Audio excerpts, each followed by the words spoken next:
শহীদ president Ziaur Rahman হত্যাকাণ্ডের পরে তাকে নিয়ে একটি স্মৃতিচারণমূলক লেখা লিখেছিলেন তার বড় সন্তান তারেক রহমান। সেই লেখায় বর্তমান ভারপ্রাপ্ত চেয়ারম্যান তুলে ধরেছিলেন তার পিতাকে নিয়ে স্মৃতিকথা। সেসব স্মৃতিচারণের প্রথম অংশ থাকছে আজকে আমাদের এই আয়োজনে। বাকি অংশগুলো সহ রাজনৈতিক অঙ্গনের নানা ইতিহাস ও তথ্য পেতে আমাদের চ্যানেলটি সাবস্ক্রাইব করে বেল বাটনটি প্রেস করে রাখুন। তারেক রহমান সে সময় লিখেছিলেন, ৩০ মে আমাদের পরিবারের জন্য সবচেয়ে বেদনাদায়ক দিন। এই দিনে এ দেশের লাখো কোটি জনতা যেমন তাদের প্রাণপ্রিয় নেতা রাখাল রাজা জিয়াউর রহমানকে হারিয়েছিলেন, তেমনি আমরা দুই ভাই হয়েছিলাম এতিম। পৃথিবীতে বাবা বলে সম্বোধন করার আর কেউ রইল না। গভীর রাতে ঘুমন্ত অবস্থায় আর কারো মায়াবী হাতের স্পর্শ পাব না। আমরা দুষ্টুমি করলে কানমলাও খাব না। ২১ বছর আগের এই দিনের কথা দীর্ঘ সময় ধরে যতবারই মনে হয়েছে ততবারই শোকে মুহ্যমান হয়েছি। বেদনায় ভারাক্রান্ত হয়েছে আমার হৃদয়। ক্ষণিকের জন্য হলেও হারিয়ে যাই অন্য পৃথিবীতে, যেখানে শুধু আমি আর আমার বাবা। আজ আমিও এক সন্তানের জনক, কিন্তু ক্যালেন্ডারের পাতায় ৩০ মে ঘুরে এলেই ফিরে যাই ২১ বছর আগের সেই দিনে। নিজেকে এতিম অসহায় সেই কিশোরী মনে হয়। জীবনের শপথ সংকুল যাত্রাপথকে পাড়ি দিতে গিয়ে জীবনের বহু স্মৃতি আবছা হয়ে গেছে বা যাচ্ছে, কিন্তু একমাত্র এই দিনের স্মৃতি মনের মণিকোঠায় গেঁথে আছে স্ফটিকের মতো স্বচ্ছ ও স্পষ্ট। আমার বিশ্বাস আমি, আমার প্রাণপ্রিয় ছোট ভাই কোকো এবং আরও যারা আছেন আমাদের মতো পিতৃহারা, একমাত্র তারাই এই ব্যথা অনুভব করতে পারবেন। ১৯৮১ সালের পর ৩০ মে বহুবার এসেছে জীবনে। যতদিন বেঁচে থাকব ঘুরে ঘুরে প্রতি বছর দিনটি আসবে, কিন্তু আমরা তো কখনো ১৯৮১ সালের ২৯ মেতে ফিরে যেতে পারব না। ৩০ মের পর যখন দেখলাম লাখ লাখ মানুষ চোখের পানি দিয়ে অভিষিক্ত করেছে তাদের প্রাণপ্রিয় নেতার কফিনকে, শোকে মুহ্যমান হয়ে ভারাক্রান্ত হৃদয়ে প্রাণপ্রিয় নেতার কফিনের পেছনে দাঁড়িয়েছেন তাকে শেষ শ্রদ্ধা জানাতে, তখন শুধু এটুকুই মনে হয়েছিল একটি মানুষ কিভাবে এত লাখো কোটি মানুষকে আপন করে নিতে পারেন, কেমন করে পারেন কোটি মানুষের হৃদয়ে ঠাঁই করে নিতে। কেন বৃদ্ধ জরিনা বেগম তার মৃত্যু সংবাদ শোনার সাথে সাথে মৃত্যুর কোলে ঢলে পড়ল? কেন ৮০ বছরের বৃদ্ধ আব্দুর রশিদ ৫০ মাইল পথ পাড়ি দিয়ে অজপাড়া থেকে ঢাকা এসেছিল তার লাশ এক নজর দেখার জন্য? তার জানাজায় সমগ্র বাংলাদেশ কেন একটি কফিনের পাশে দাঁড়িয়েছিল?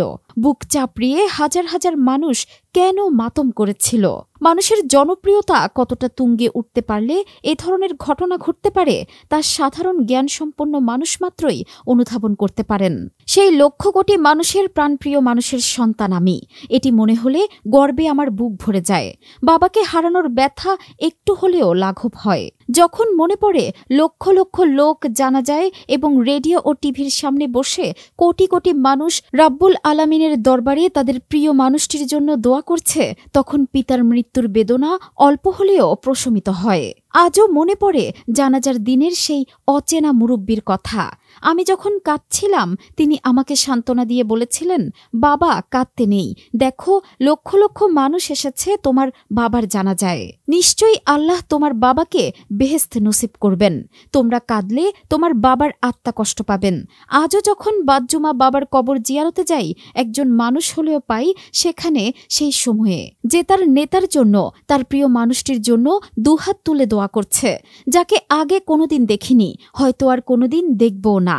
এত এত মানুষের দোয়ার জন্যই হয়তো আজও মাঝে মাঝে মনে হয় বাবা আমাদের মধ্যেই আছেন। হয়তো অফিসে গেছেন অথবা গ্রাম বাংলার অজপাড়াগাঁয়ের মেঠো পথে হাঁটছেন। গ্রামের মানুষদের অবস্থা সচক্ষে দেখছেন, তাদেরকে বিভিন্ন পরামর্শ দিচ্ছেন। কাজ শেষ হলেই চলে আসবেন, যেমন মনে হয়েছিল ২৯ মে ১৯৮১। আমার বাবা যখন মারা যান তখন আমার বয়স ১৪-১৫ এবং কোকোর বয়স ১২-১৩ বছর। অর্থাৎ যে সময় একজন কিশোরের জীবনের পথ চলতে নিজের জীবনকে গড়তে শেখার জন্য দরকার তার জীবনের নির্ভরযোগ্য শিক্ষককে, অর্থাৎ তার বাবাকে। কিন্তু আমার বা কোকোর কারো এই শিক্ষকের কাছ থেকে সরাসরি খুব বেশি কিছু শেখার অবকাশ হয়নি, সুযোগ হয়নি। তার প্রধান কারণ আমাদের এই শিক্ষকের কাঁধে ন্যস্ত ছিল সেই সময়ে সমগ্র দেশ ও জনগণের গুরুদায়িত্ব। একটা বিষন্ত, বিপর্যস্ত, ক্লিষ্ট, মুহ্যমান, আশাহীন, ভাষাহীন, স্বপ্নহীন হাড্ডি কঙ্কালসার দেশকে নিজের পায়ে দাঁড়ানোর জন্য দিনে 18 ঘণ্টা পরিশ্রম করেছেন। তিনি যখন বাসা থেকে বের হতেন তখন আমরা হয়তো ঘুমিয়ে থাকতাম, নয়তো স্কুলে যাওয়ার জন্য প্রস্তুত হতাম। তিনি যখন বাসায় ফিরতেন তখন আমরা ঘুমিয়ে থাকতাম। মাঝে মাঝে ঘুমের মধ্যেই তার হাতের স্পর্শ পেতাম। চোখে, মুখে, কপালে, মাথায় হাত বুলিয়ে দিচ্ছেন।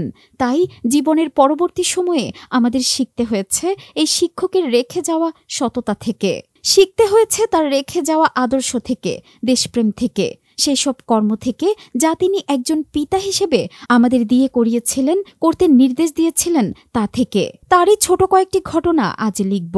ঘটনাগুলো বিচার করলে এর প্রভাব আমাদের জীবনে অনেক। প্রিয় দর্শক, সেই ঘটনাগুলো থাকছে আমাদের আগামী পর্বে। ততক্ষণ আমাদের চ্যানেলের সাথেই থাকুন। পর্বগুলো সবার আগে পেতে আমাদের চ্যানেলটি সাবস্ক্রাইব করে বেল বাটনটি প্রেস করে রাখুন।